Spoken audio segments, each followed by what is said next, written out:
Peace, peace, peace. Shalom, shalom, shalom. And welcome to another day to labor in the vineyard of the Most High with your brother. Alright? And we gonna go through the image and likeness today to see how we got the image and likeness of the Most High. Because this is one of the things that I used to didn't understand. And the more I got into these different books and different scriptures, it expounded to me. And I got a greater understanding of what it means. And I got past the carnal aspect of it being the image and likeness. Because that's where we get a lot from the camps as far as this. You made in the image and likeness of your creator, but they don't expound on it spiritually and go in depth to where we can get a greater understanding of how we was made, just like our brother Yahushua, except we wasn't given the fullness of the extent of our abilities as he was, but we gotta prove that we worthy to get them, and then we will have the full extent of our powers just like him. All right, and we're gonna see that as we go through the lesson. All right, so we're gonna get a better understanding of our true selves, the spirit man that was made just like our brothers Yahushua. All right, the Christ. So let's get in the word to see what the Most High got to serve. And we're gonna start in the Metaphysical Bible Dictionary. The Metaphysical Bible Dictionary. We're going to go to the definition of the Christ.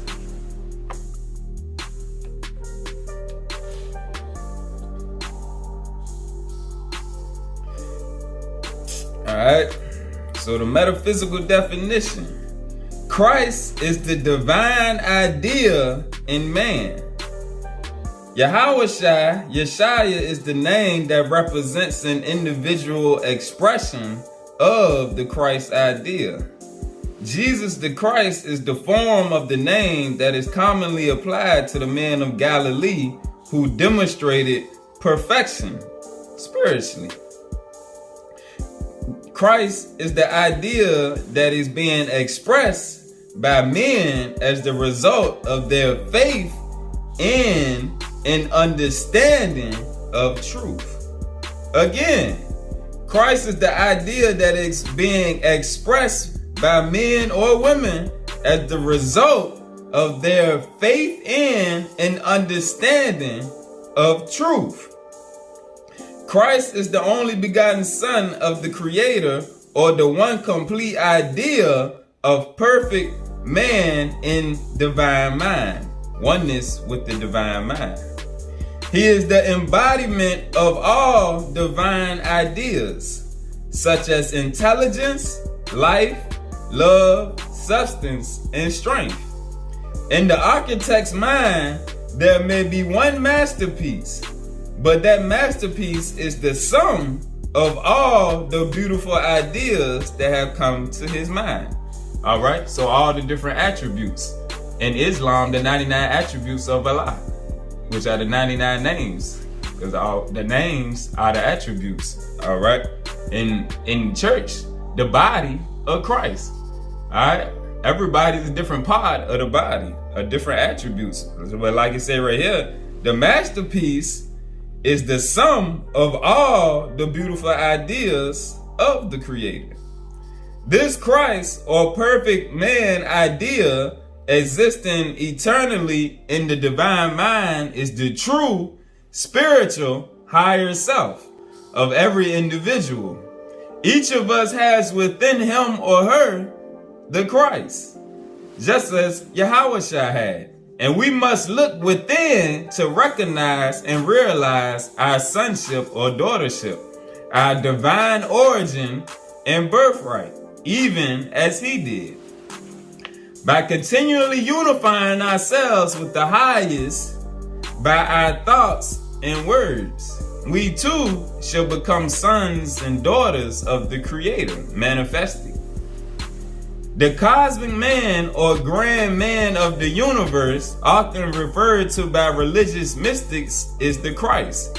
And the Christ is the higher self of man, whereas the lower self is when you following the works of the flesh, all right, and the vain things of the world. That's when you catering to your lower self. But when you chasing the spiritual things, knowledge of the Most High, knowledge of self, knowledge of where we come from, getting enlightenment through the word, expounding your spirit, then you chasing after the higher self.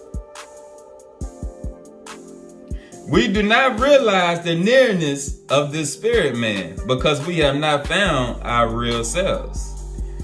Yahweh educated his followers to discern the real man, which is the spirit man. He taught that there's a power in man that gives him authority over the things of the world. The principle is the higher self, the spiritual man, the Christ. If we would succeed, we must bring forth this principle. It gives us dominion and mastery.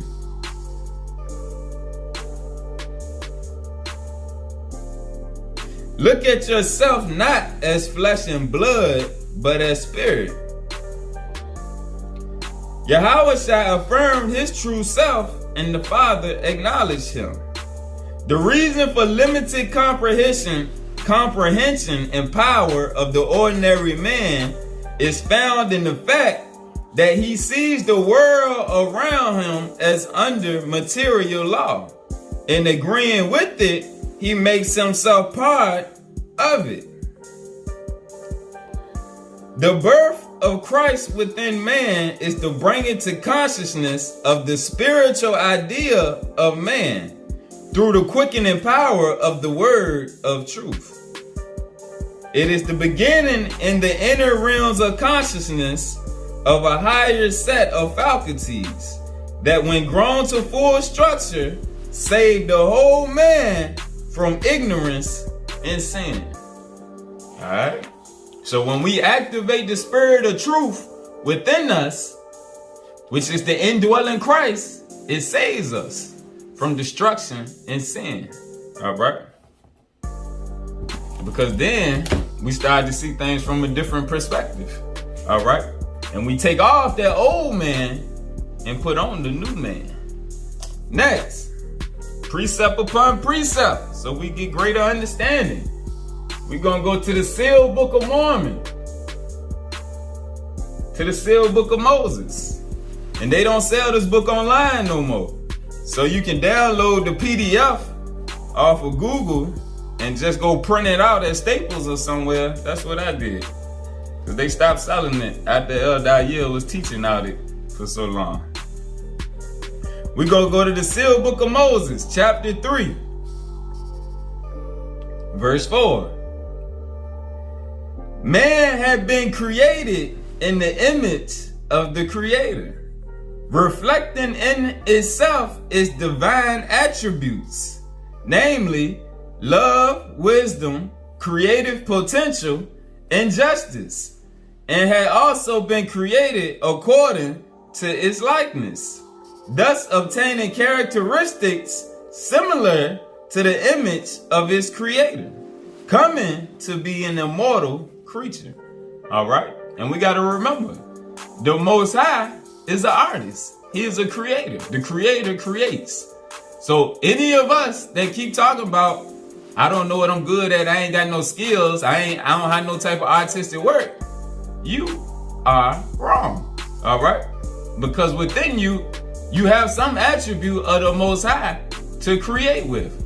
Everybody is an artist, but the things we learn through the world, we only view artists as people who draw or paint or do certain type of activities that the world will limit us to. That's artwork, but everything is a form of artwork. All right, no matter what your attribute is. All right, farming, gardening is a form of artwork. All right, we know creating clothes and content is a form of artwork, but the Most High is a creator. So all of his children are creators. But as long as you never tap into that spirit, you may not know what your form of creating constitutes of. All right. So you just looking at work, which that is vexation of spirit. But when you creating, your spirit is at peace, because that was what you was born to do, because the Most High is a creator. All right, so that's one aspect of our image and likeness that the majority of us don't realize. You born to create in some form, way, shape, form, or fashion.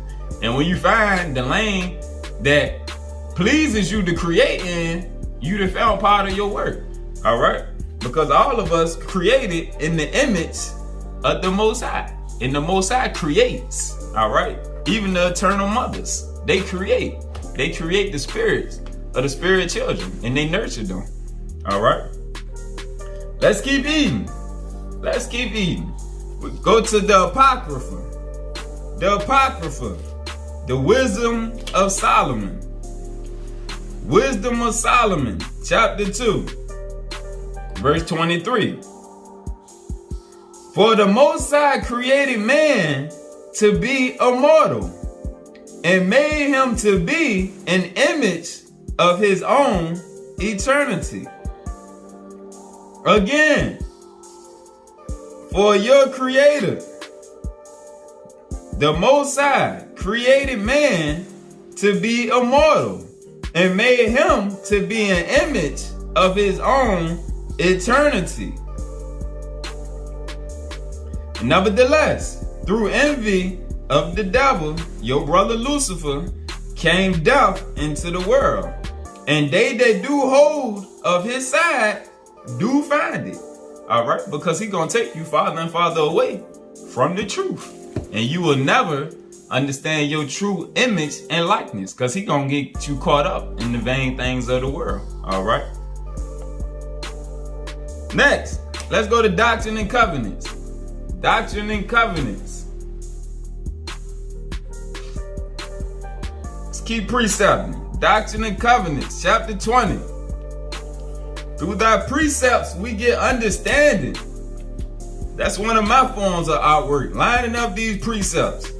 I get pleasure out of finding precepts upon precepts. Doctrine and Covenants, chapter 20, starting at verse 17. By these things we know that there is a creator in the heavens, who is infinite and eternal, from everlasting to everlasting, the same unchangeable God, the framer of heaven and earth, and all things which are in them.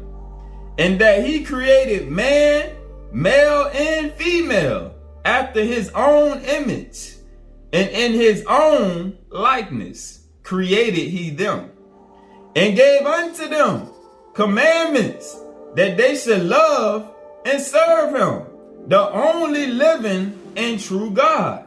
Everything else is idol worship. And gave unto them commandments that they should love and serve him, the only living and true God, and that he should be the only being whom they should worship. Everything else we worship is idol worship. And as we go on, we're going to see more and more, especially with us, especially with the Hebrews, we have the most idolatry out of everybody.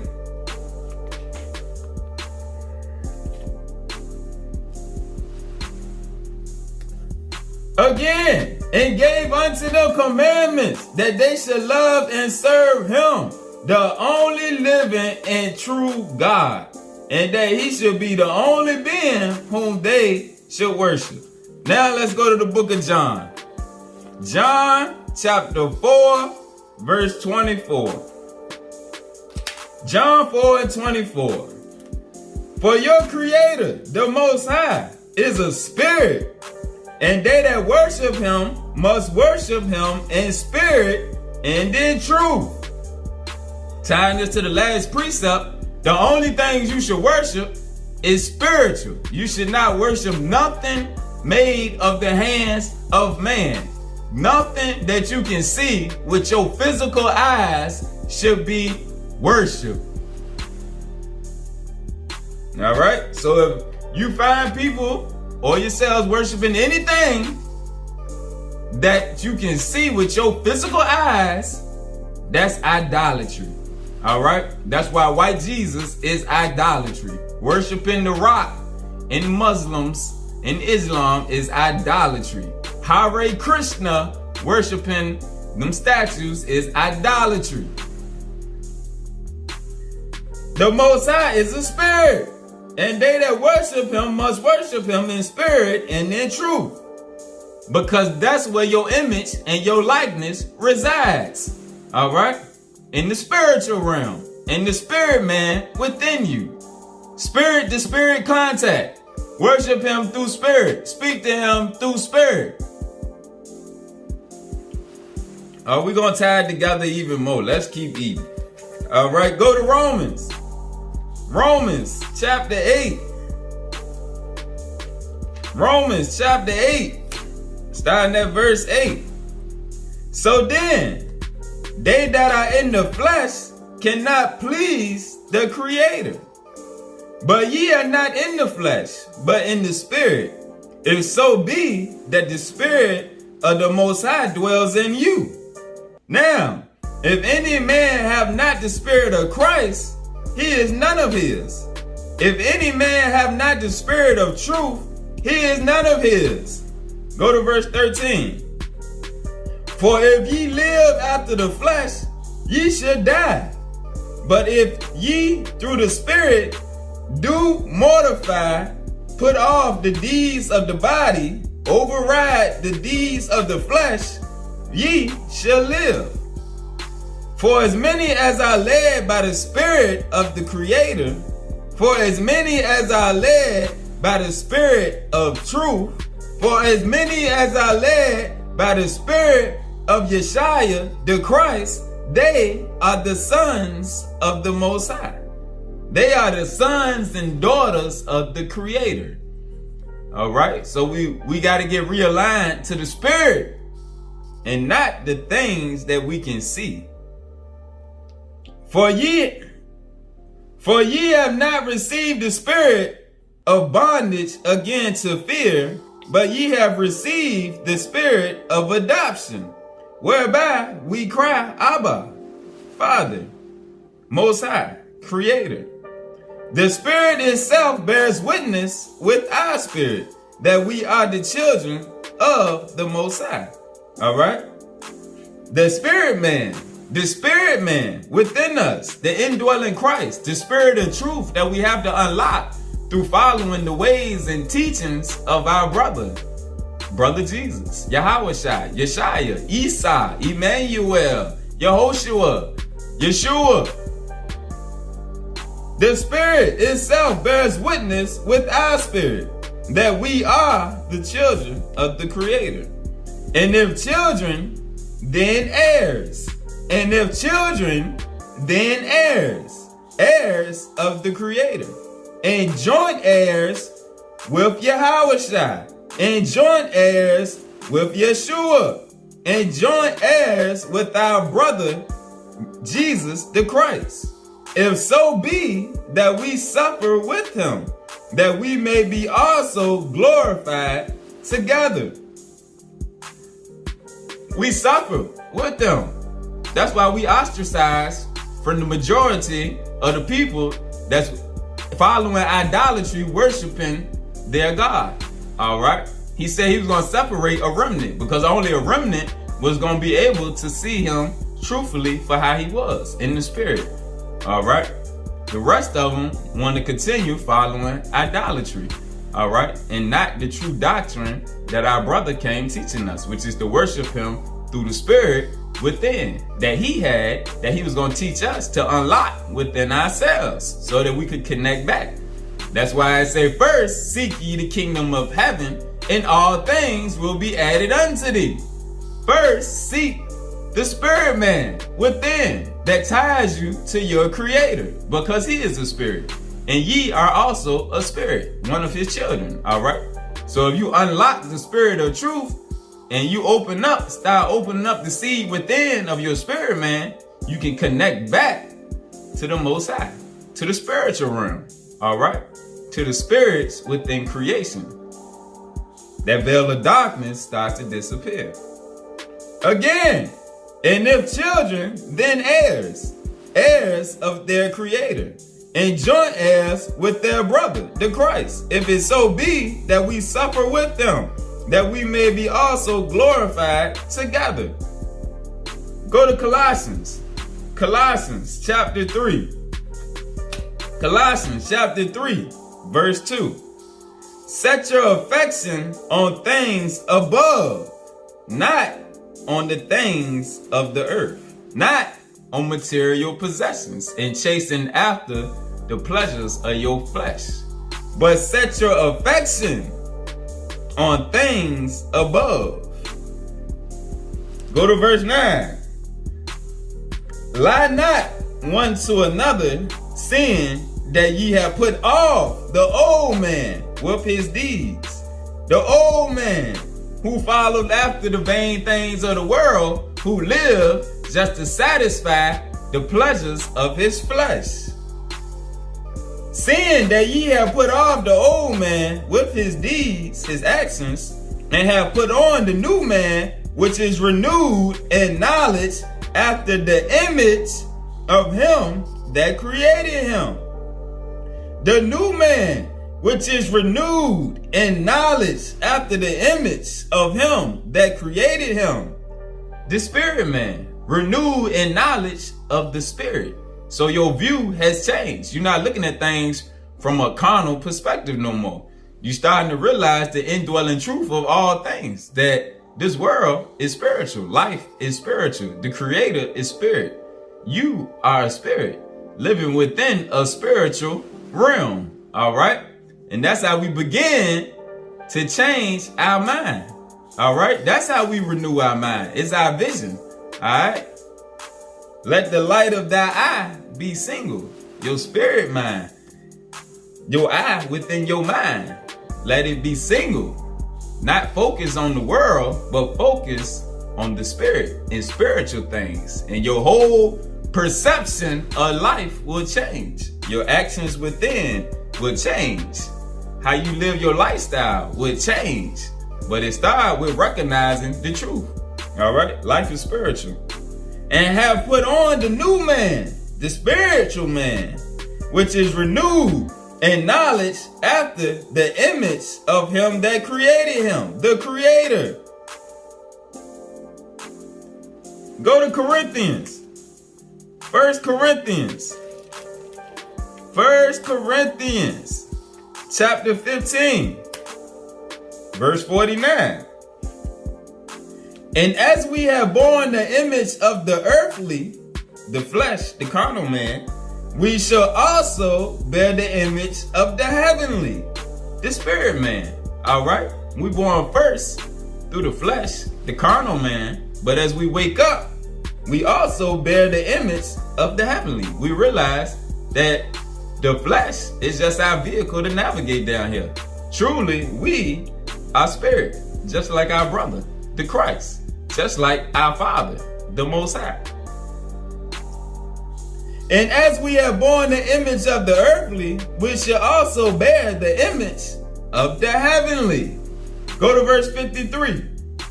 For this corruptible, speaking on the flesh, must put on incorruption, and this mortal must put on immortality.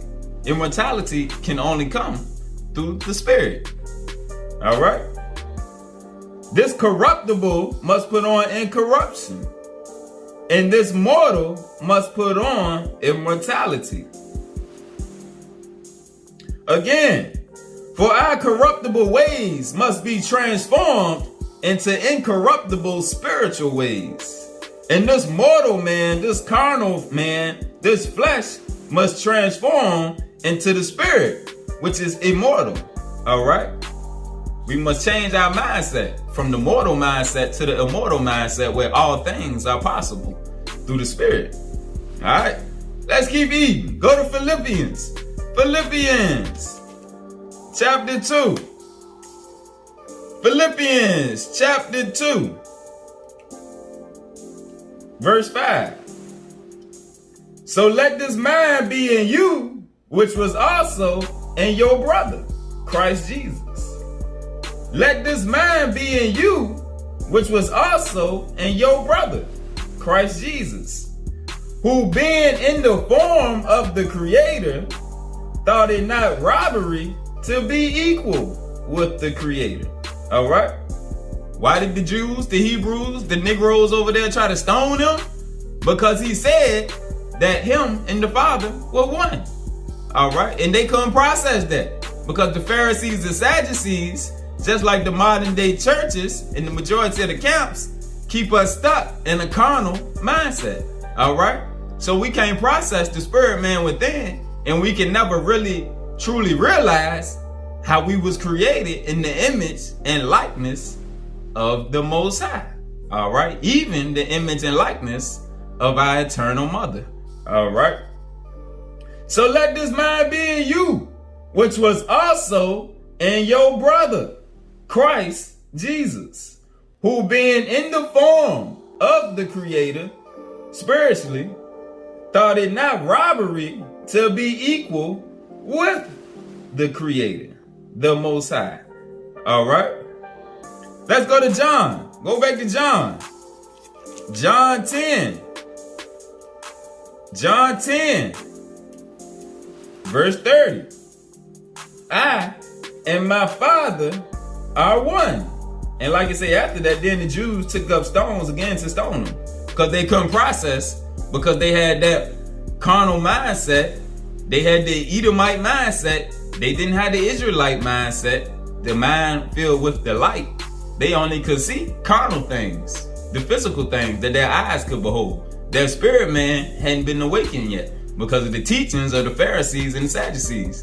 All right. That's why Christ was at odds with them. All right. Because they were dumbing down the people and they won't allow them to connect back to the Most High. He was keeping them stuck in idolatry. That's what the Christian church do.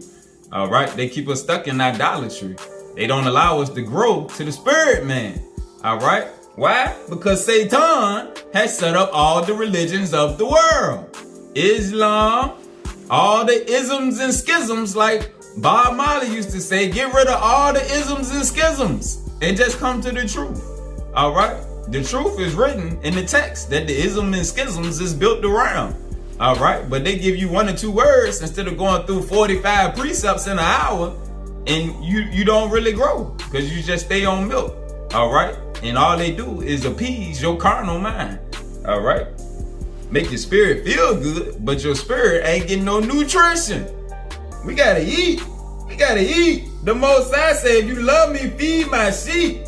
Feed them. Feed them something to grow their spirit. It's too many folks that's spiritually anorexic, so they cannot know the Father because they weak in the spirit. Their spirit man has not grown in it. I and my Father are one. Now go over to John 14, verse 7. If ye had known me, ye should have known the Father also. And from henceforth ye know him and have seen him. Why? Because they seen the works and the abilities of Yeshua. They seen what he was capable of. They seen where his mind was at. All right. But like he said, I and the Father am one. Go to verse 6. And Christ said unto him, I am the way, the truth, and the life. No man comes unto the Most High but by me. Why? Because he is the Spirit of truth. All right. And he opens us up to see how we supposed to be. All right. That's why we supposed to follow his example and not worship him. Like he said, don't worship me, but the Father who sent me. The one who sent me is greater than me. But in the church, they get us so focused on worshiping our brother, not realizing that he is our brother. He is not the Father. Even though him and the Father are one, his goal was to raise the rest of us up so that we could also be one with the Father. All right. If ye had known me, ye should have known my Father also. And from henceforth ye know him and have seen him. Let's go deeper. Let's get a better understanding. We're going to go to the book of remembrance of Melchizedek. Let's get some more spiritual understanding. The book of remembrance of Melchizedek, chapter 2.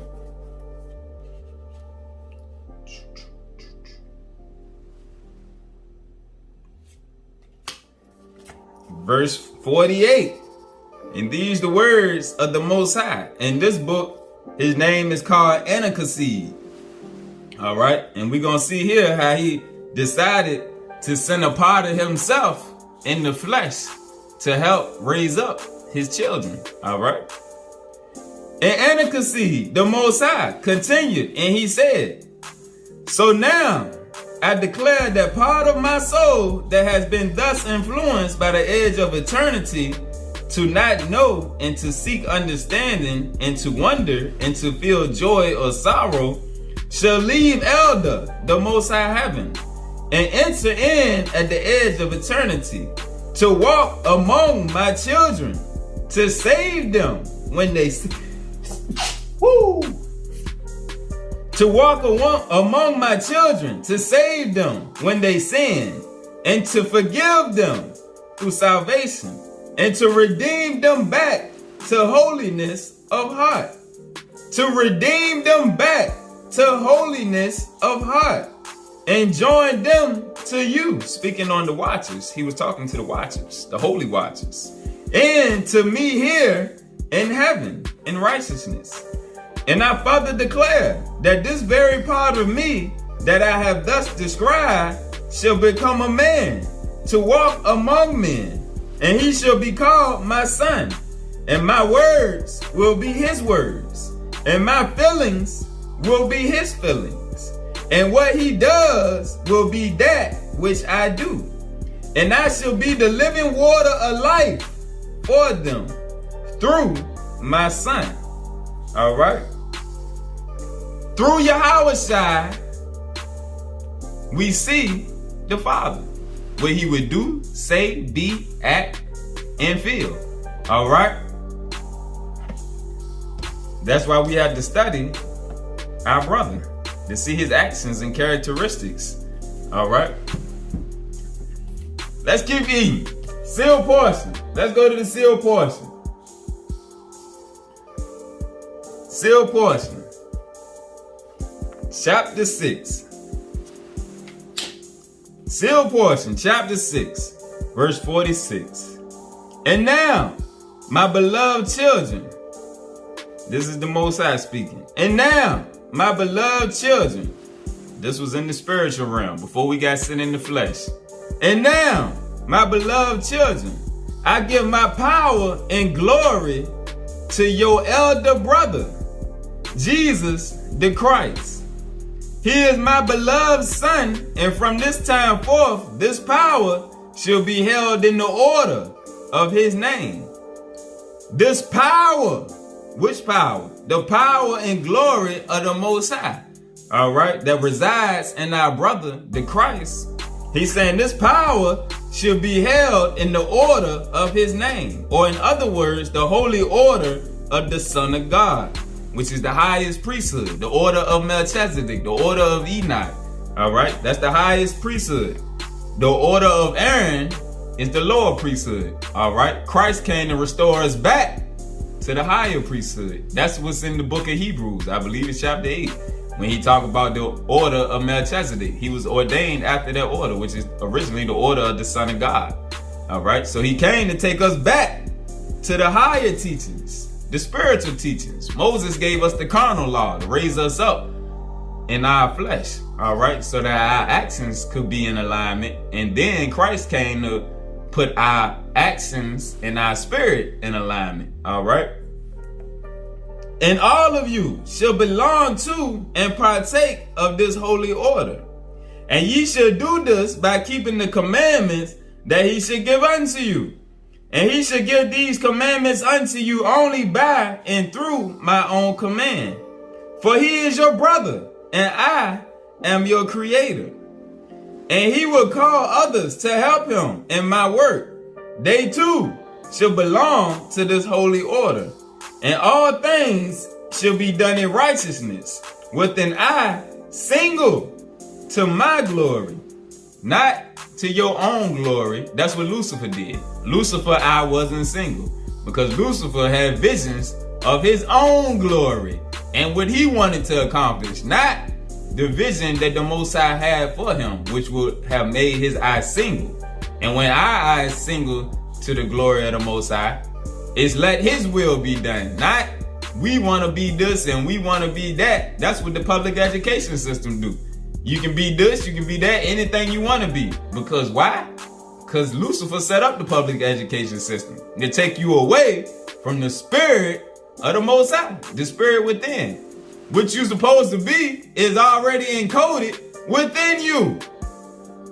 We're going to see as we keep going along. We got precepts for that too. Lucifer did not have eyes single to the glory of the Most High. And everyone who follow him, who follow the vain ways of the world, none of them have an eye single to the glory of the Most High. Even in the church house and all the religions, all the church house elect do not have an eye single to the glory of the Most High, because they in idolatry. All right. But that's the way Lucifer set it up. So this is another part of the image and likeness that we got to process. That's why Christ always said, nevertheless, let your will be done. Let your will be done. Let your will be done. All right. That's how we supposed to be. Nevertheless, let your will be done, Most High. If this ain't for me, this ain't for me. If it is, it will be. If it ain't, it won't be. Why? Because I'm following your will. If you ain't got that set for me to be that, I'm going to leave it alone. And I'm going to keep reading your word until you guide me in another direction where I'm supposed to be.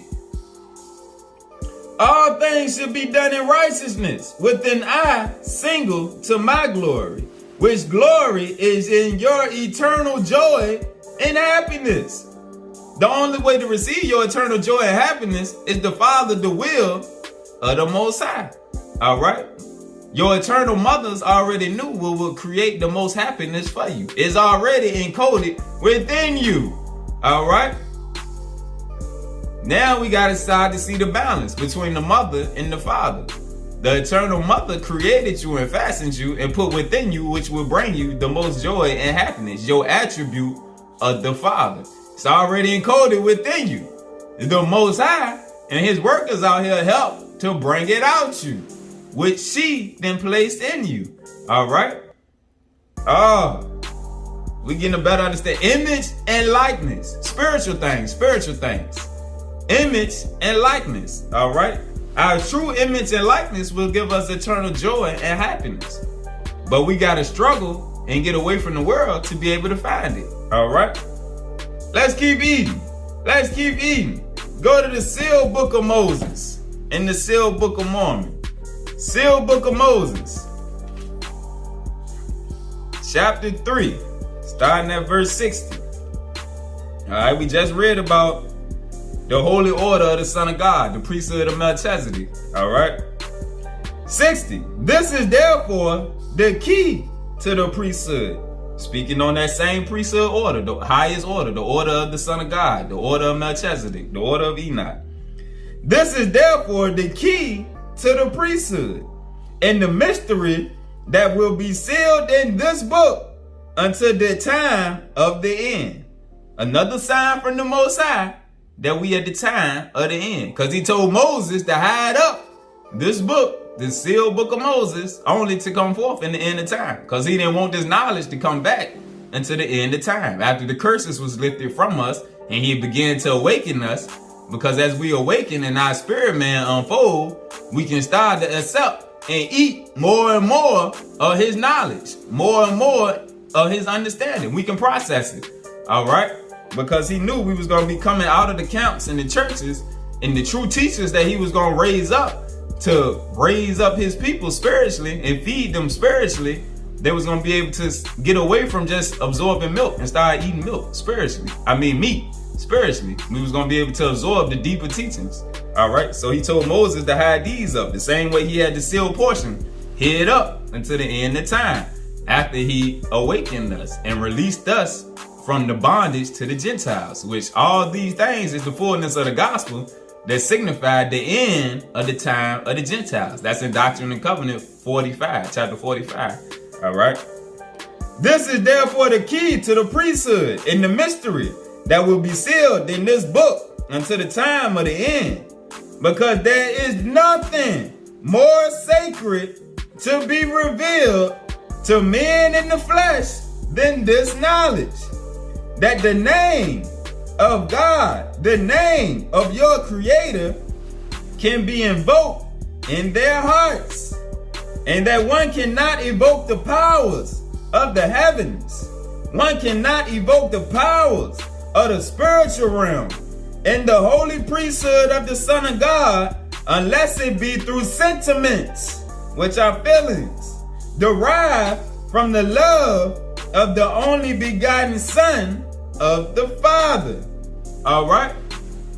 Only through the love of your brother can you unlock the powers of the priesthood.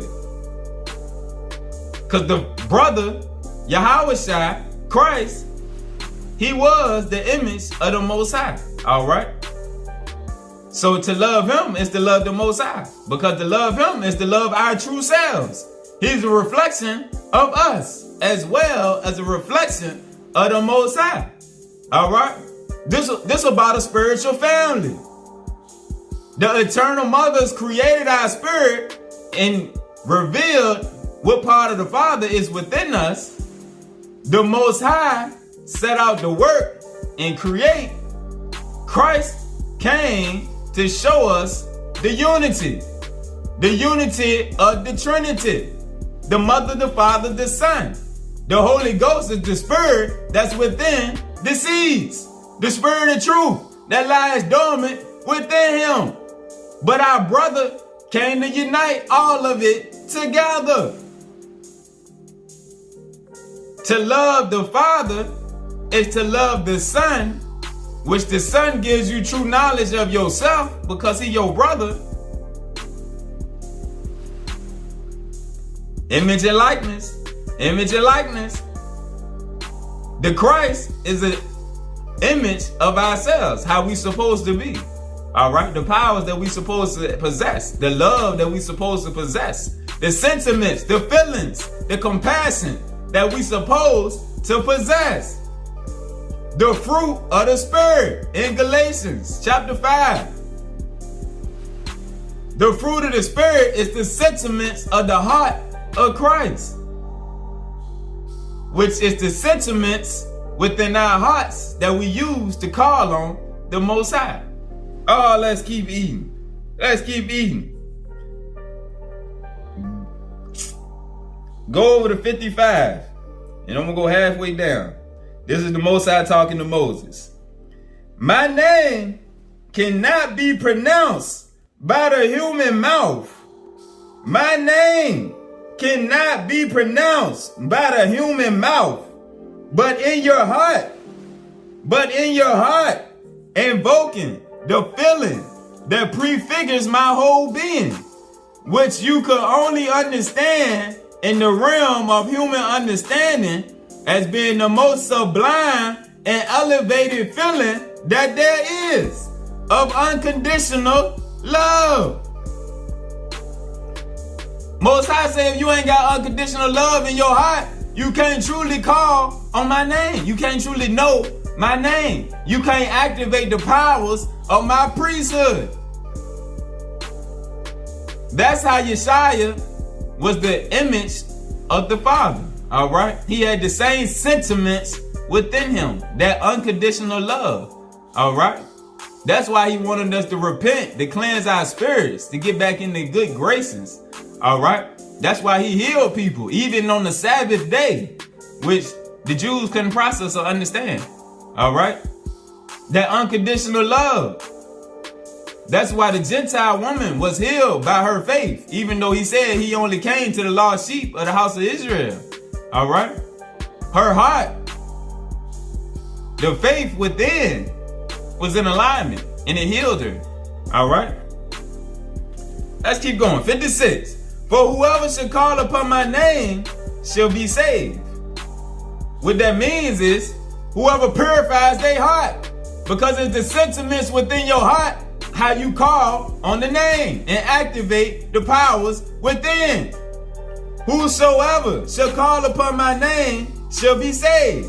Whosoever shall purify their heart shall be saved through the fruit of the Spirit. And so shall it be in the last days among my people. How do we reach Zion? We gotta purify our hearts. How did Enoch and his whole city get took away? Because their feelings, they was in an exact image and likeness of the Most High in their hearts. Through the sentiments, the feelings of their hearts. But how should they call on him whom they have not known, by whose name no mouth can pronounce? Spiritual things. Now, this is the great mystery which I, Moses, must keep hidden from the world until the Lord finds it prudent to reveal it to the sons of men. For it is the key to operating the holy priesthood of the Son of God. Without these sentiments in your heart, you can't activate the powers of the priesthood. All right? The powers of the Spirit. All right? You only can partially operate in your spirit, man. All right? That's why we had to purify ourselves by getting away from the wickedness of the world. And we got to guard the portals, your eyes. Guard what you look at. All right? Your ear, another portal. Guard what you listen to. Because all that afflicts your spirit. All right? It defiles your heart when you take in certain things through these portals. The drugs that you take into your mouth or your nose. All right? Those are also portals. All right? Portals open up for demons that come within. All right? How did the demons get into the inner temple? The temple within your heart is through the portals. The mouth, nose, ears, eyes. Portals. That's how demons come into our lives. Oh, let's keep eating. 61. You cannot therefore affect a single part of my work if there be not among you the sentiments or feelings derived from the gifts which correspond to a spot of me, the Lord, the fruit of the flesh. The fruit of the Spirit, 62. In no way can my people live the height of my priesthood in a united order as it did in the days of Enoch without the noblest and high feeling in their hearts. Without the noblest and high feelings in their hearts. This is why he say they worship me with their lips, but their hearts are far away from me. Because the sentiments, the feelings within your heart are not in alignment with the Christ. They're not in alignment with the Most High. They're not in alignment with the Holy Spirit. All right? That's why we have to purify ourselves and guard the portals. That's why the mainstream media spends so much money on advertisement, all right, and programming to feed us through the portals so that the demons can stay active in our life. And we don't know why. Because they dumb us down in the churches, giving us milk, no meat. We don't have no spiritual discernment. We can't understand spiritual things. And therefore, we are afflicted all the days of our lives. And all we can do is blame these people, blame that people, Democrats, Republicans, liberals, white people, black people. There's always somebody to blame. Because nobody is looking at the root of the problem. The spirit and the demons that are allowed to come in through the portals that we don't know that we didn't open up.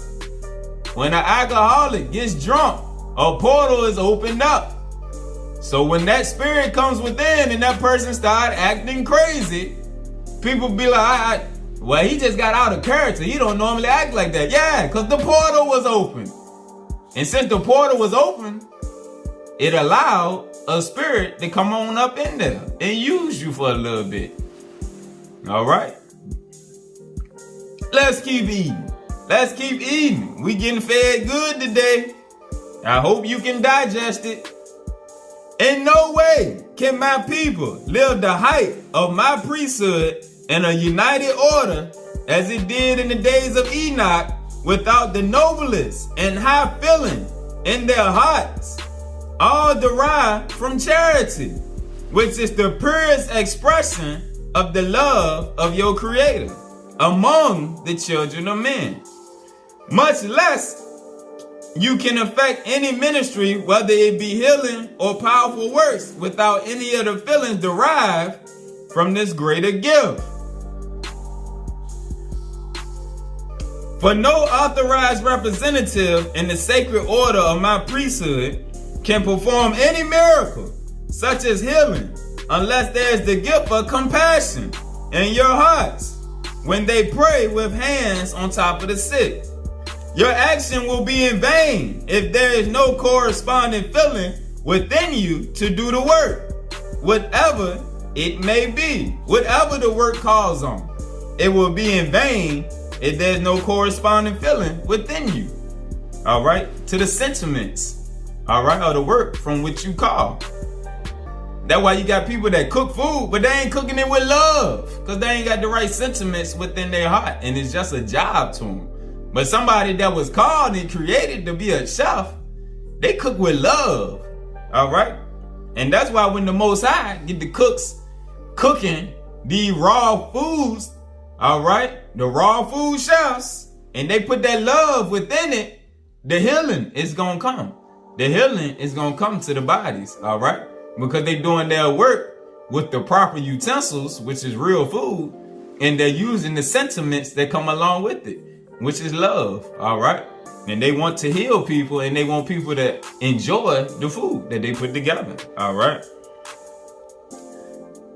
Let's keep this, therefore, is the secret seal, which must be hidden from future generations until Yahushua in the meridian of times comes, and an appendix demonstration of the full power of my holy priesthood be given through him, to be revealed again in the final part of the fullness of times.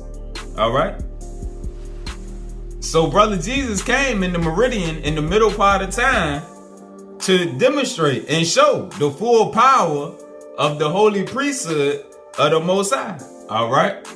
So he came in the middle of time to show us the powers that we truly possess. All right. And to activate the spirit within.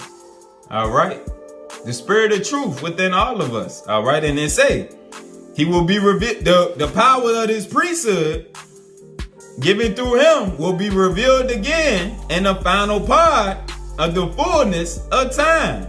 When at last this book, which I command that you seal it, will be again exposed to the remnants of my people in the last days. Not to everybody, but the remnants. Only the remnant is going to accept it. And what you see with a lot of brothers that's in the camp saying these not our books and everything, and they don't want to read it. Most High say, no, he only showing it to the remnant of his people who then grew to that point spiritually where he can feed them this truth right here. All right. And they can continue to grow in his priesthood order. And those are going to be the only few who these powers going to be active through as we continue to grow. All right. Let's go to 72. It is up to you, therefore, to awaken this spark in the hearts of this people, which adds power in the unity of feelings. Again, speaking to Moses, it is up to you, therefore, to awaken this spark in the hearts of this people, his people, which adds power in the unity of feelings. And I, the Lord, am talking about the church collectively. Because when the unity coexists among you, then you become one in me. And we know the church is the body of true believers. All right. Not the physical church house. All right. Not the church house elect, but the remnant, the true believers who follow the true doctrine of Yahushua, of Christ. All right. And what he's saying is, when our powers, through our powers combined, when our powers link up, the sentiments in our heart, when there's a large amount of us who have these same sentiments within our hearts, it add power. It add power. That's how Enoch in the city of Zion, they all was collective in their heart with the sentiments. They were all in the image and likeness of their creator. So they had power. All right. And that's how the angels and the watchers could interact with them, because of that power. Because they were in the image and likeness of their creator. And man created in the image and likeness of his creator was given dominion over the whole earth and everything within it. That's what Christ represented. That's what he came to show. Because he had dominion and power over all things. But he subjected himself to the will of the Father. All right. So he had to go be the sacrificial lamb, because that was part of his mission. All right. And you remember Peter kept trying to tell him, no, you ain't got to do this. And he kept telling them, get behind me, Satan. Because the devil was in the heart of Peter due to the feelings that was in his heart. His feeling wasn't in alignment with the will of the Most High. So if Christ told him, I must do this, and he tell him, no, you ain't got to do this. No, his feelings out of alignment with the will of the Most High. All right. And them feelings that's out of alignment come from your lower self. They come from Satan. All right. Again, it is up to you, therefore, to awaken this spark in the hearts of this people, which adds power in the unity of their feelings. And I, the Lord, I'm talking about the church collectively, the body of believers collectively. All right. And that's why the goal of the teachers is to pull the people out of the religions, to pull the true believers together. You can lead the church house elect to themselves, but the true believers must unite, which that's what he gave Enoch, along with we see right here with Moses. He gave them missions to collect the true body of believers. The same thing with Christ and the ones that follow him. Go collect the true believers, because through them, I can bring my priesthood powers back into the earth. Because when the unity coexists among you, the true believers, then you become one in me. Your collective feelings, united in a common goal, will allow you, Moses, and the use of the attributes conferred upon the presidency of the high priesthood, to transpose all things, to continue using your power with me, provided there is unconditional love in you by this people. And if this people have faith in me, the Lord, through you and your words, then no condition can be imposed on you by the elements of this world. No condition can be imposed on you by the elements of this world. And then nothing will be impossible for you because of faith in the hearts, mind, and strength of this people, which is one in me, the Lord. This is why none could come onto the people of the city of Zion before the Most High took them off the earth, because the wicked was raising up. They was protected by the Most High and the angels. Nothing could come upon them because they was directly in the image and likeness. This is why the wicked feared when Enoch spoke. The watchers feared when Enoch spoke. We're gonna see. Let's keep going. All right. No condition can be imposed on you by the elements of this world, because when you're in the image and likeness, you got power over the elements. We're gonna eat these precepts and we're gonna see it. Look here. This is how Moses spread the sea. I'm going to start again in 73 and read on down so it tie together. Your collective feelings united in a common goal will allow you, Moses, in the use of the attributes conferred upon the presidency of the high priesthood, to transpose all things, to continue using your power with me, provided there is unconditional love in you by this people. And if this people have faith in me, the Lord, through you and your words, then no condition can be imposed on you by the elements of this world. And then nothing will be impossible for you because of faith in the hearts, mind, and strength of this people, which is one in me, the Lord. Therefore, spread your hand over the sea. Spread your hand over the sea. Spread your hand over the sea. And with the strength of these sentiments or feelings, which comes from compassion, free the winds that are locked in the floodgates of the heavens, and cause the children of Israel to pass through the sea on dry ground. When you in the image and likeness, you got power over the elements. Christ had power over the elements. The body is made of elements. He raised Lazarus. He walked on the water. He told the storm to subside. He turned water into wine. He had power to transform the elements. Was it Elijah who stopped the rain? Power over the elements. All right, and let's see. Spread your hand over the sea with the strength of these sentiments, which comes from compassion. Free the winds. All right, so who is the wind? The wind is a watcher. The holy watchers take part in the elements of creation. The watchers watch over man. They know man is the object of creation. So they watch over the object of creation and assist the object of creation. Oh, you got to learn about the watchers. That's why they hid certain things in the Bible. In the book of Enoch, they talk about the watchers. Enoch was called to tell the wicked watchers, the ones who fell, the sons of God who fell and had sex with the daughters of men. Enoch had to go preach unto them. The Most High sent them. Go preach unto them and tell them they gonna be condemned. Ain't no hope for them. Enoch was an emissary between them.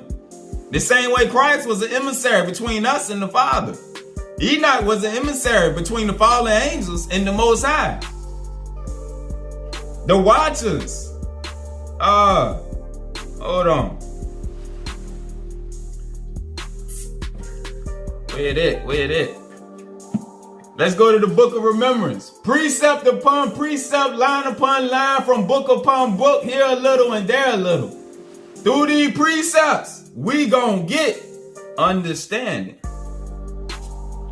Let's go to the first book of Aki, chapter 1. Verse 3. The name Aki, by interpretation, means the brother.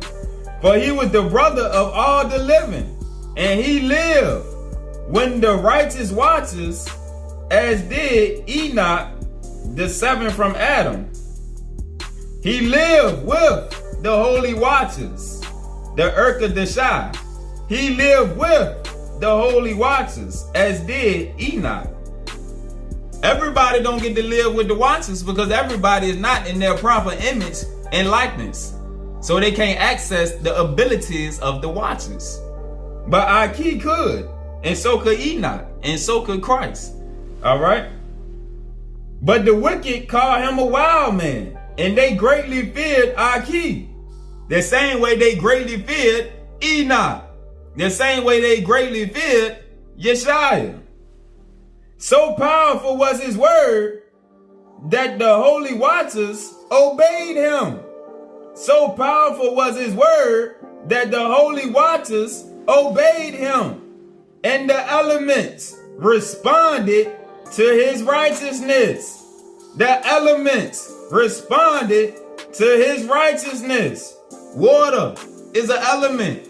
Wind is an element. The elements responded to his righteousness. His word was strong. Let me show you something. All right, so the wind, the watcher of the wind is called Rahaviel, which means the sight of God. All right. So Rahel his element is the ocean. He's one of the watchers also. Sarahel, the oceans, that's his element. And his name means the power of God. All right. But the wind, who was Rahaviel, means sight of God. So Moses, through being in the image and likeness and the powers of the high priesthood, he called on Rahaviel. And he assisted him in opening up the ocean, all right, the sea. These the righteous watchers, the watchers of holiness.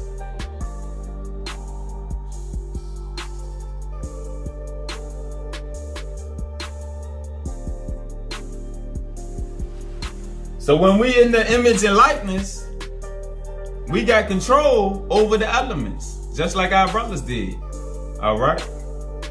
Due to us being in our proper alignment with the Father and having the right sentiments within our hearts.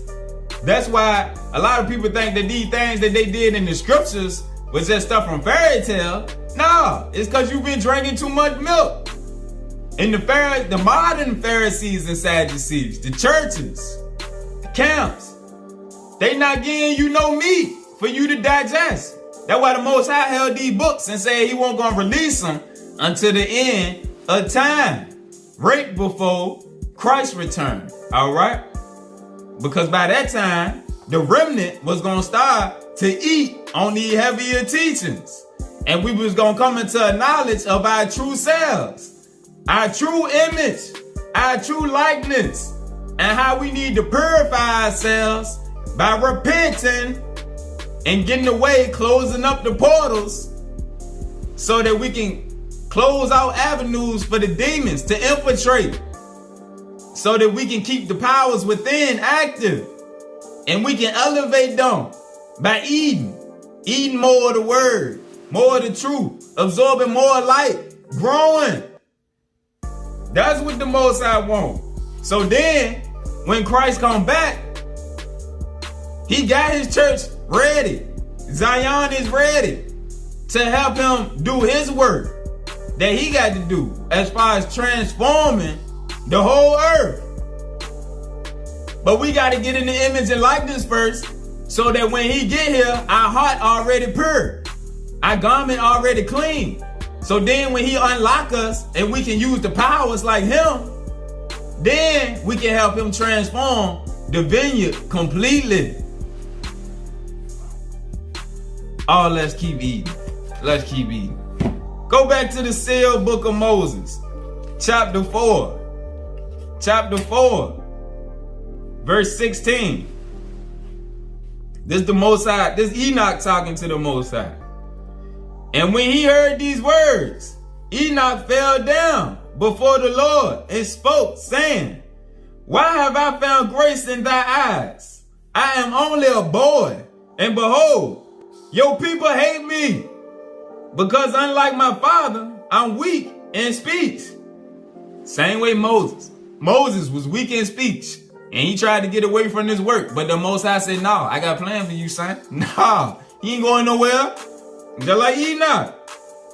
He said, I'm weak in speech. So tell me, why have you chosen me as your servant to tell the people these things? And the Lord said unto Enoch, go and do as I have commanded you, and no man shall smite thee. Open your mouth, and it shall be full of wisdom. For I will give thee the words which thou shalt speak, and I will make thee mighty in thy judgments. For all flesh is in my hands, and I will do what seems right to you. For behold, I, the Lord, have found favor in the man you became, though be yet a boy.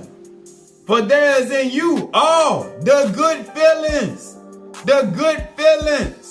the fruit of the Spirit, which I esteem are the primordial tools of the priests, of the holy order of my only begotten. What makes you pleasing to my eyes? Because never before have I found in one man the fullness of my name engraved on his heart. And remember, Enoch was in Genesis 5, I believe, 4 or 5, because in 6 was when the wickedness increased to the craziest point.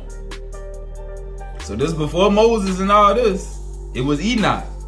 Enoch was the first one. This is why he was took away along with his city. Because never before have I found in one man the fullness of my name engraved on his heart. Just as there is within you the feelings of charity, enthusiasm, peace of the spirit, resignation to withstand adversities, benignity, compassion, faith, tenderness, and self-control, believing that you will attain a higher kingdom with such gifts that are in you. Seek to have with you a congregation of those who resemble you. The same thing we just read that he told Moses. If your feelings are united, the same way the feelings in you is in them. Y'all united in me. 19. And because you have all these gifts within your heart, you will never walk alone. You will never walk alone. Because I will always be with you. Whereas you walk with God in your ways. You walk with your Creator in your ways. You walk with the Most High in your ways. The Watchers is with you. The angels is with you. Man, in proper alignment with the image and likeness, has dominion over everything. The angels, the watchers, the animals, the elements. You made in the image and likeness of your father through your mother.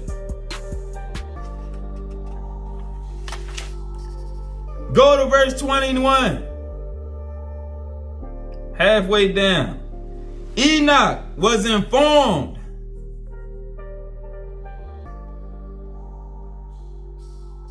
Enoch was informed of the importance of the name of God among the elect people of his day, and the gifts which are sentiments derived from the sacred name to inhibit and drive away the powers of darkness. Again, Enoch was informed of the importance of the name of the Creator among the elect people of his day, and the gifts which are sentiments or feelings derived from the sacred name to inhibit and drive away the powers of darkness among the children of men by the knowledge of his pure doctrine and the correct observance of his commandments.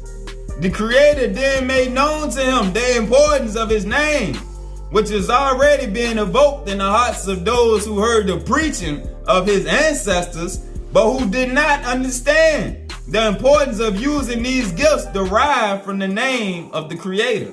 Or in other words, the sentiments that flow from his name, to obtain thereby the victory. To obtain thereby the victory over the influential powers of Satan, which are feelings coming from the darkness, opposed to the gifts of the Holy Spirit. The powers of Satan are feelings coming from the darkness, as opposed to the gifts of the Holy Spirit. The powers of Satan come from the works of the flesh. The works of the flesh and everything that comes along with it. It war against your spirit, man. Because them not the powers that the Most High need in your heart. Not the powers that was created with you in your heart, in your spirit. And they weigh on you. And they take you farther and farther away from your Creator. And what happened? The demons just pile up. They bring their friends. They eat at your table every night with you. They fulfill their thrills through you. They bring down other people through you. But because we ain't been taught properly, we are unaware of how to put on the full armor of the Creator.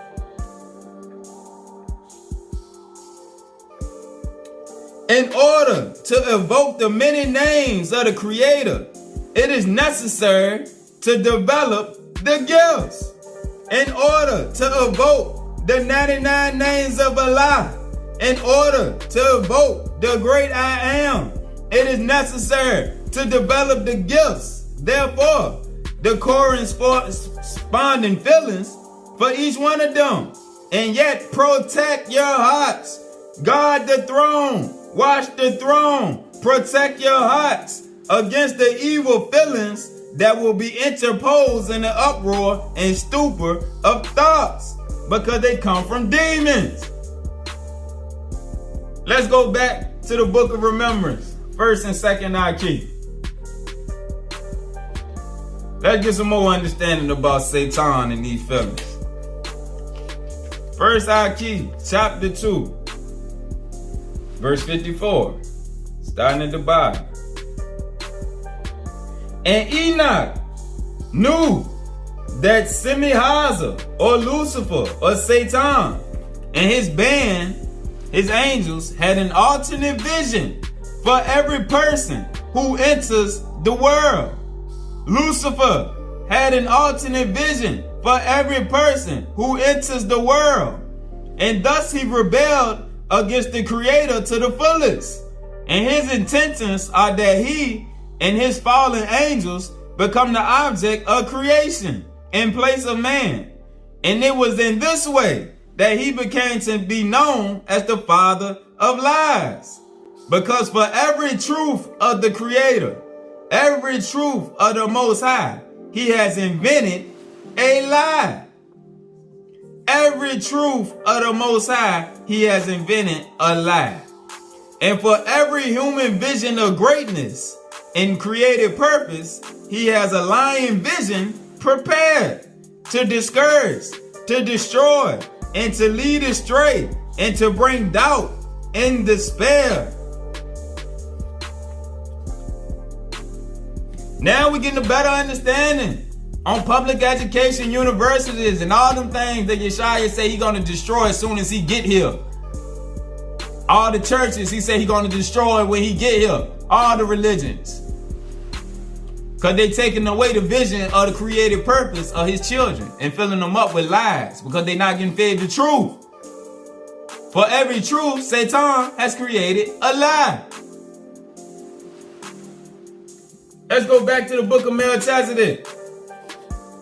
Back to Melchizedek. The book of remembrance of Melchizedek. Chapter 2. Verse 62. And those who paid Lucifer heed, and those who paid Satan heed, became dissatisfied with their place in the will of God. And they desired satisfaction. And Lucifer found profound dominance over his fellows. And he is the first inscribed among all the evil fallen watchers. And thus we see for him, he used his agency or free will to be, do, feel, and say. And it was exactly the opposite way of thinking as the great Holy One. It was the exact opposite way of thinking of the Most High and the man that he became. And when someone decides to change their own vision, And when someone decides to change their own vision, and when someone decides to go outside of the image and likeness to be what they are not, they are subverting their vision of created purpose. Just like Semi-Haza did, just like Lucifer did. And they look first to what they can be. That's what we do. I want to be this. I want to be that. And through the world showing us all these different things, we eat up these visions and we decide for ourselves. We no longer in alignment with the will of the Most High. We in alignment with our own will, in the will of Ha-Satan. All right. They look first to what they can be, and they are in rebellion against Enoch, the Most High, and his desires for them.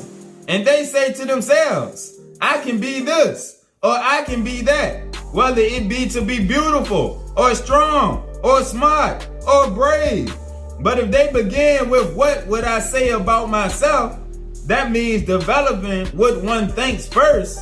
And the Lord said, as a man thinketh, so is he. What you learn to think is what you will become. Let's go over to chapter 3. Chapter 3, starting at verse 100. And the voice of the Lord from heaven continued, and he said to the righteous watchers who were assembled in their sorrow, I will comfort you, for I am your Redeemer. The 12 among you who are the council of elder will be tasked to address the truth and to expose Lucifer and his sounds of death. And you will be an important guide to use your voices to inform the righteous counsels of men regarding their course in their efforts to avoid those life conditions that give rise to the sounds of death. And you also will be the leaders of a city, even the dwelling place of Enoch, the Most High, in the temporal, the carnal world. And that city is called Ma'in. And thus, we were all the righteous watchers given the very direct task of safeguarding the righteous from the sounds of death and multiplying the sounds of life. Now we starting to see why when they show us things about the Indians and the indigenous people, how they was in touch with nature on a whole nother level because of the watchers and the elements that were made to be interacted with by us. Nature speak to us. It didn't speak to the Gentiles because they didn't understand it and they want the original man. But they can be grafted back in, and then nature can start to speak to them too. And their understanding can grow. And all of us can grow back to our indigenous ways, being in the image and likeness how we were supposed to be from the beginning. All right. But like I said right here, the watchers had the task of safeguarding the righteous from the sounds of death and multiplying the sounds of life. That's why some people found comfort just being on the beach, because the ocean is one of the watchers. People find comfort just being in nature with the trees and the grass, the hills, the mountains, because they are watchers.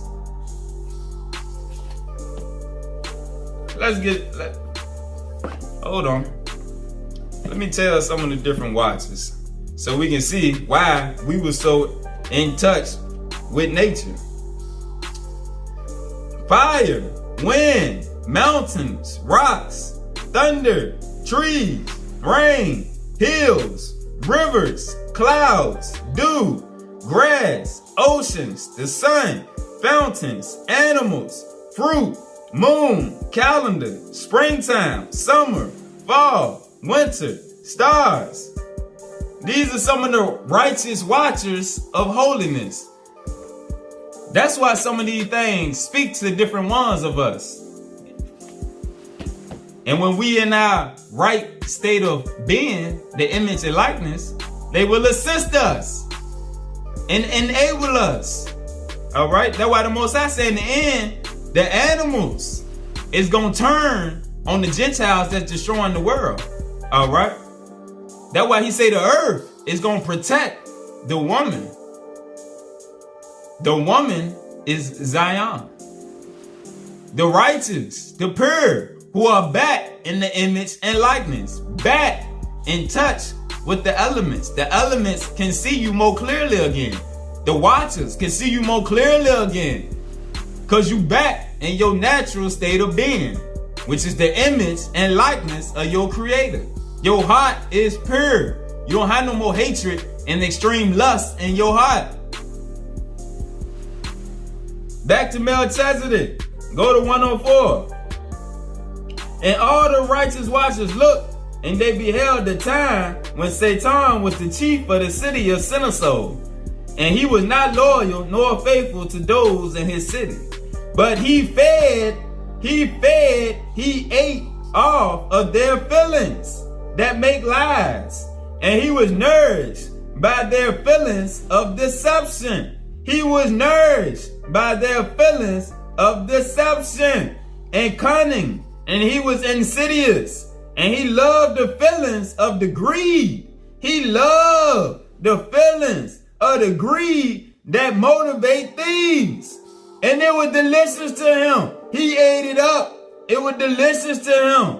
And he was drawn to devour the feelings of hate like a meal. And lust was delightful for him. And killing was his goal in all things. Because he hated the gift of life. And he is the enemy of purity. And Satan fed on these feelings wherever they were found, like a vulture upon a carcass. So when we have these feelings within us, oh, Satan and his angels, they get fat. They eat, and they eat. 106. And Satan fed on these feelings of evil wherever they are found. And he would go from one source of them to another. And he would up and leave the wicked, leaving them lost and humiliated and in a rage after leading them to their spiritual death.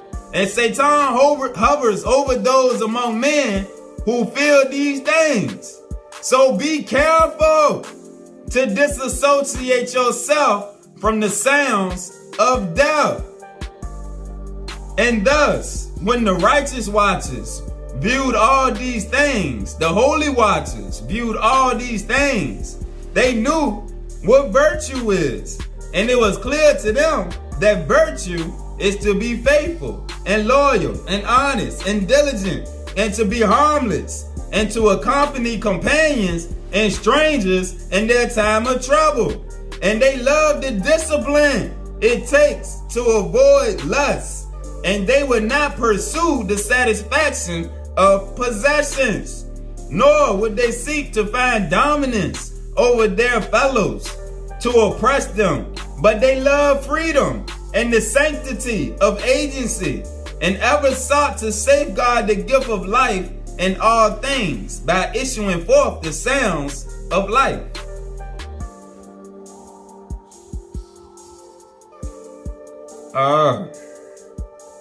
We safeguarded the life within all things. But the Gentiles, like the Most High said, had no regard for life. They killed everything to try to make profit off of it. We didn't kill the animals to try to make coats and furs to sell for profit. The Gentiles, they clean the oceans, the land, and everything they can to make profit. All right? Everything with them is profit, profit, profit. All right? And that's why I say right here, the sounds of life is not to pursue the satisfaction of possessions. All right? That's vanity. Vanity, vanity, vanity. Go over to chapter 4. Starting at verse 19. We sip some of this life-giving water here.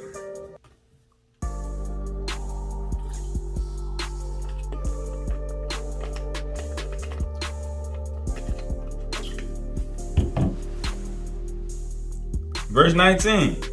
And some sounds of life for anarchy, the Most High, are dripping rain, and birds in song, and prayers to the Creator, and gurgling water, and children playing and laughing, and tender words of romantic love within the bounds of the sanctity of marriage, and gentle winds and breezes, and waves of the sea as they roll and tumble, in the high tone of a voice and a parent as they speak to their infant, and songs of praise and joining in the drumming heartbeat of the earth, and respectful greetings in the wind, singing in the trees, in the words of repentance before Matzah, our Redeemer, who is Christ.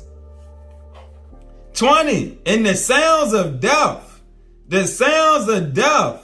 for Enoch, the Creator, are loud arguing and prayers of vengeance, and raucous music, and shouting, and deceptive words, and crying in distress, and feet running in fear, and the commands of armies mounting attacks, and the noise of weapons, and the cracklings of the strange fires of destruction, and hard words of accusation, and words of lying, and expressions of fear, and sighs of dismay, and the harsh discipline of children, and the silence of ignoring pleas, and statements of submission to dominance, and death cries, and bragging, and words of impatience, and too many more to cite. And man in their state of alienation, man in their state of carnal mind, easily hears the sounds of death, and becomes so accustomed to them that they seem to be no threat, and their ears are often closed to the sounds of life, and their lack of virtue is that which stops up their ears. That's why a lot of brothers have a hard time getting away from trap music. Alright? You ain't used to the sounds of life. Positive words. Peace. They sound strange to you. When I first stopped listening to it, that's what made me stop and think, like, hold on. Why do positive music sound so strange? And I realized that it had to be something spiritual, but I couldn't put my finger on it. I couldn't process it. So I just asked the Most High. And the more and more scriptures I read, I started to realize it's the sentiments that's within the song. All right. Life and death is in the power of the tongue. So the things that you hear, that because your ears is a portal, it get rooted in your heart. All right. And so because you used to hearing sex, drugs, and violence, and all them negative connotations all day long is running through your mind on repeat all day long. You listening to it all day long. You get off and watch TV shows which have the same things within it. That's all that's running through your mind. It's rooted in your heart. So then when the sounds of life try to come in, that spirit that's within you is going to be like, get out of here. No. So you're going to have to wrestle with your flesh to get rid of that spirit within you. All right, it's gonna be a struggle to get away from listening to all that trap music and sensual music, all that super sexualized music. All right, all the music about making money, thugging, drugging, all that. It's gonna be a struggle to get away from. But once you do, you can gonna start to receive more blessings and gifts from the fruit of the spirit. All right, because you done overcame your flesh. And you can start once again to reclaim your image and likeness because it's spiritual. Your works in the flesh is just works of the flesh. But what's in your heart is where your inner temple is. That's where your spirit man resides. That's where your true image and likeness reside. That's where you connect back to your creator. So that's the house, the temple that have to be cleaned up. You can be the nicest person in the world on the outside, but if your inner temple is defiled, you can't fool your creator. You can fool the people, and you might be a nice person all you want to people, but in your heart is wickedness. All right? And that's according to the Most High.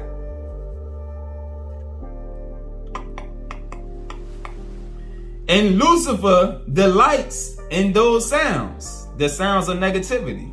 And he never before had heard sounds that he felt so attracted to. And those sounds were the beginning of sorrows for man and the holy watchers and the Creator.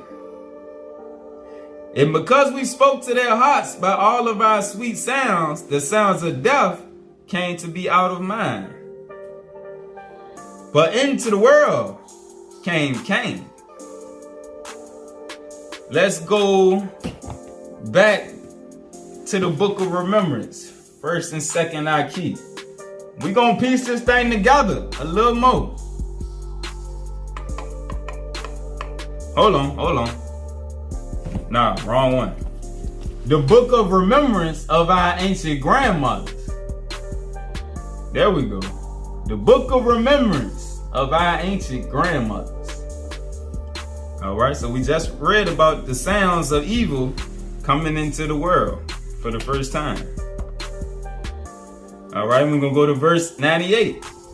And it took many acts of determination and urgent inquiry to Matzah, the Lamb, Christ, by those of the first two generations, in order for them to begin to comprehend the aspects of our temporal or carnal world, where two opposing spiritual forces influencing in opposite ways could be managed in their daily lives.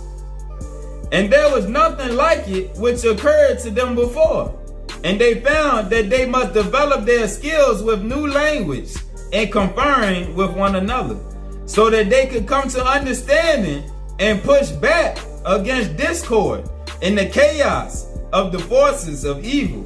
And they had to learn how to express to one another the deepest feelings of their hearts, and that which they could discern by the Spirit of Christ and by intuition, and a new aspect of human speech was being born among them. Go over to verse 103. And I began to understand that basic to the intent of evil was for it to identify the righteous native people. Again, the intent of evil was for it to identify the righteous native peoples. The intent of Lucifer and his angels was for them to identify the righteous native peoples of the earth in this way. And it became because of the very reason that they had within their hearts and lives embedded those original teachings of our first parents, to always use the elements of the earth in such a way as to acknowledge the spirit of life they had been given, and to not vary away from the established relationship set forth in the beginning of man in Eden. Speaking on the relationships with Christ, who was in the spiritual realm, who came to them, and the Watchers. The Watchers was there in the beginning, all right, through the elements. So when you see indigenous cultures and they in touch, like we said, with the elements and with nature, it's because everything in nature has a relationship, including man, who is the object of creation, and everything else recognizes that when we are in the image and likeness that we was created to be in. And to not vary away from the established relationship set forth in the beginning of man in Eden. And this trait was seen by the adversary. This trait was seen by Satan as central to that which threatened him and his power over mankind. He can't get to you when you stuck in the original ways established in the beginning. When you got the right sentiments within your heart and you interacting with everything in creation like it was established in Eden. 106.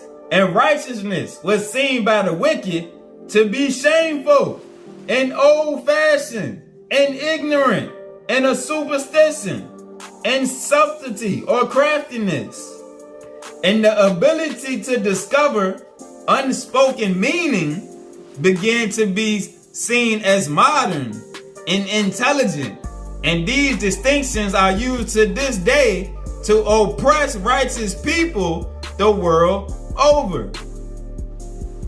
The way the Gentiles do when they see native people, indigenous nations, they say that's old school. They out there playing with rocks. They out there sitting around without modern technology. They outside talking to the trees. They outside playing with the leaves. They playing with the animals. To them, it's strange because they can't process the natural reality of the image and likeness and how everything was created in a relationship through the spirit. Because there's a spirit within everything in creation that's alive. The rocks, the trees, the bees, the water. Everything got a spirit within that connects in a relationship. All right? Next. Hold up. Go back to the book of Melchizedek.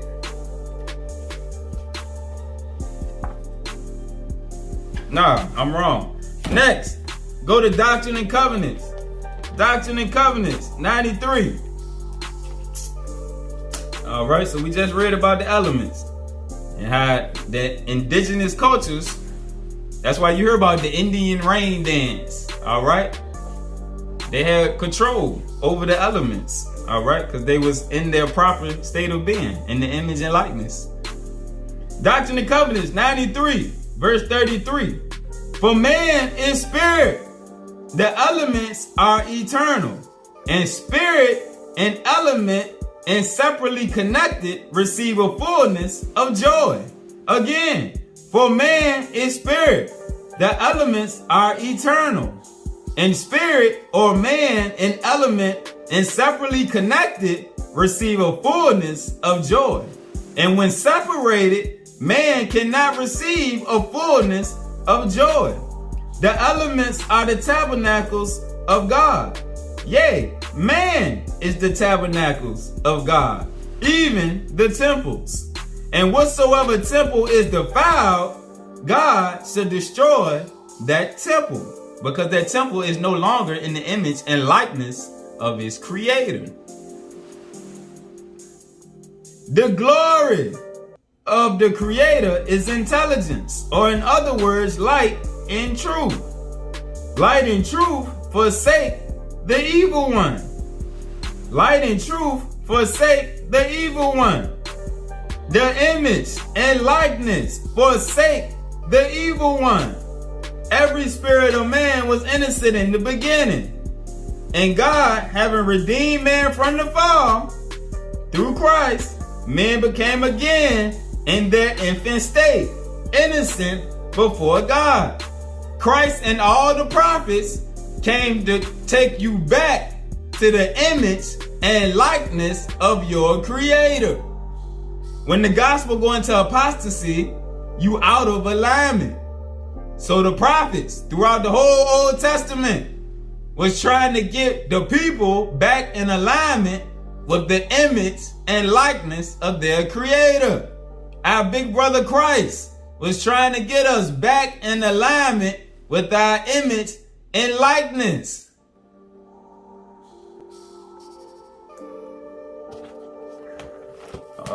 We almost wrapping this up. Go to the sealed portion. Sealed portion, chapter 44.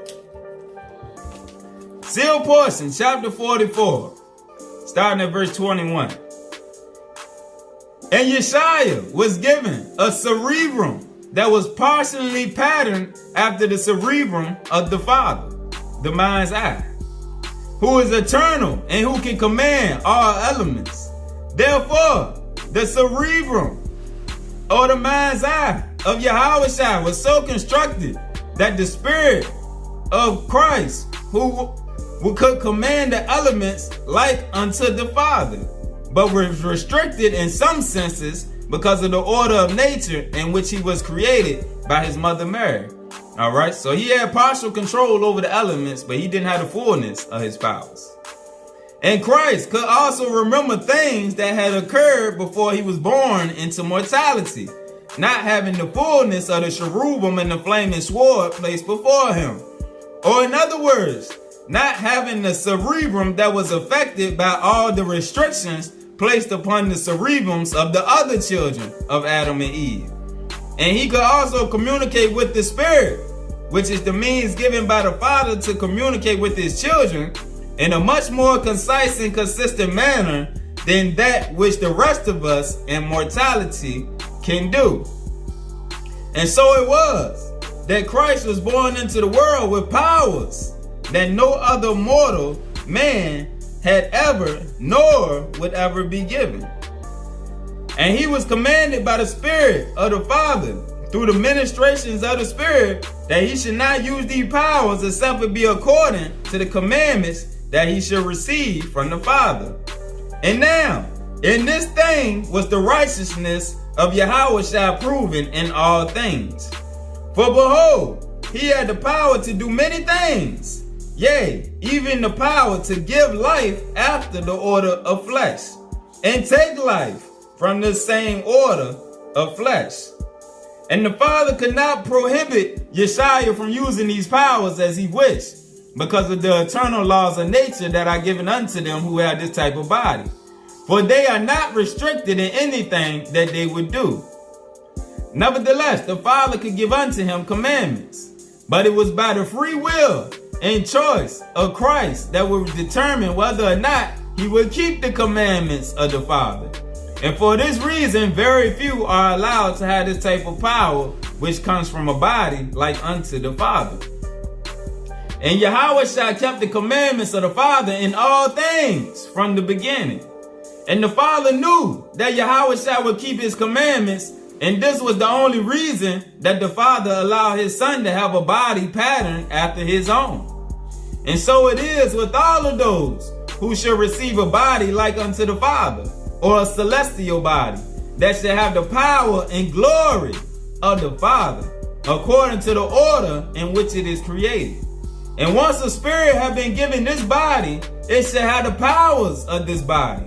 And the powers of this body shall be under the direct control and will of the spirits who possess it. And for this reason, the spirits of all men and women are tested and tried to see if they are worthy of this type of body. And if they are worthy of this type of body, which is celestial, then they shall have all the power of the Father, becoming one with him in all things. These shall be proven to see if they should do the will of the Father in all things. And the will of the Father in all things are the words of Christ according to the flesh. And in this way is Christ the supreme example for us all. 34. And he had come into the flesh to show unto us all that those who shall receive this power of the Father are fully able to abide the will of the Father in all things whatsoever he shall command them. And in this way the plan of Lucifer is destroyed. Go down to 36. For the majority of all spirits cannot abide in righteousness in the flesh, but use the limited capacity of their body to disobey the commandments of the Most High. And because Yahushua have lived his life as an example unto them, they cannot say that it is impossible to live a life in the flesh according to the will of the Father in all things. For Christ has already shown unto them that it can be done. Therefore, if Christ can do it, even having the power of the Father or no limitations on his power, then any spirit that is righteous can do it. Go to the book of Alma. The book of Alma in the second stick. The book of Alma, chapter 5, verse 14. And now, behold, I ask of you, my brethren and sisterin of the church, have ye spiritually been born of God? Have you spiritually been born of your Creator? Have you received his image in your countenance? Have ye experienced this mighty change in your hearts? Do you exercise faith in the redemption of him who created you? Do you look forward with an eye of faith and view this mortal body raised in immortality and this corruption raised in incorruption to stand before the Creator to be judged according to the deeds which have been done in the mortal body? I say unto you, can you imagine to yourselves that ye hear the voice of the Lord saying unto you in that day, come unto me, ye blessed, for behold, your works have been the works of righteousness upon the face of the earth. Or do you imagine to yourselves that you can lie unto the Most High in that day and say, Lord, our works have been righteous works upon the face of the earth, and that he will save you? Or otherwise, can you imagine yourselves brought before the tribunal of God with your souls filled with guilt and remorse, having a remembrance of all your guilt, yea, a perfect remembrance of all your wickedness, yea, a remembrance that ye have set at defiance the commandments of God, meaning you not in the image and likeness of your Creator? I say unto you, can ye look unto your Creator at that day with a pure heart and clean hands? I say unto you, can you look up having the image of your Creator engraven upon your countenance? Can you look up having the image and likeness of your Creator engraven upon your countenance? I say unto you, can ye think of being saved when you have yielded yourselves to become subjects to the devil?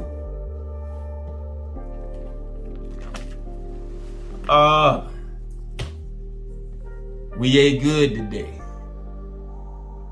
Hopefully that's food that you can digest, and that's gonna help you conform back to the image and likeness. By watching the throne, baby, guard the portals, guard the portals. That's the entrances for the demons to come in our lives. All right? Peace.